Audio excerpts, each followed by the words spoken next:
No last hurrah for many attractions and travel agencies in Singapore to ring out the year.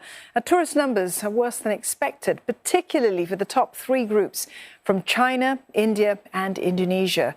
These are still roughly around half the number before the pandemic, and many are blaming higher inflation and the strong Singdollar for the drop.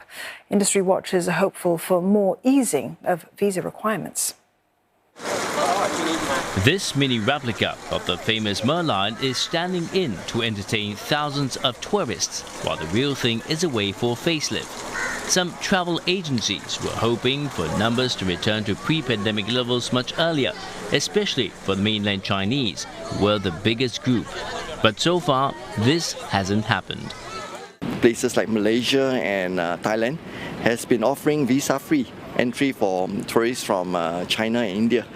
But Singapore, when they come to Singapore, they still have to apply for our local visa. So if they visit our neighbouring countries, they can spend 3 nights in our neighbouring country instead of 1 night in Singapore. Not helping are higher costs and a strong Singapore dollar compared to the region. It means pivoting to other groups. We have been focusing on the American and the European market. I think we saw an increase of about 20 to 30% as compared to last year. And as to comparing to pre-pandemic level, there is still about a 5 to 10% increase. Meanwhile, for some tourists, checking off Singapore on the travel list is worth the price. Ultimately, you need to go to 4 to 5 countries to see all those things, which you can see in a single country in Singapore.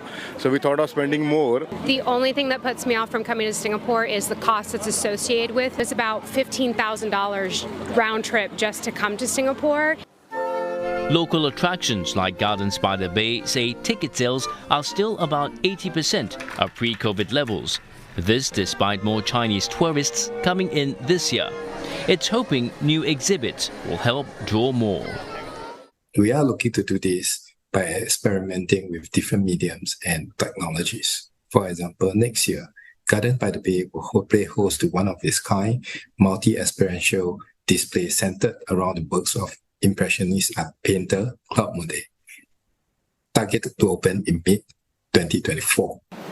Even cashing in on the locals is proving difficult this year, as many has flown overseas. The Singapore Discovery Centre says it doesn't expect figures to be more than past years. Still, it's coming up with school holiday programs to entice families. Meantime, the Singapore Flyer, which has a holiday bundle just for Singaporeans and permanent residents. Come next year, it says tourism recovery will rely heavily on the return of Chinese tourists.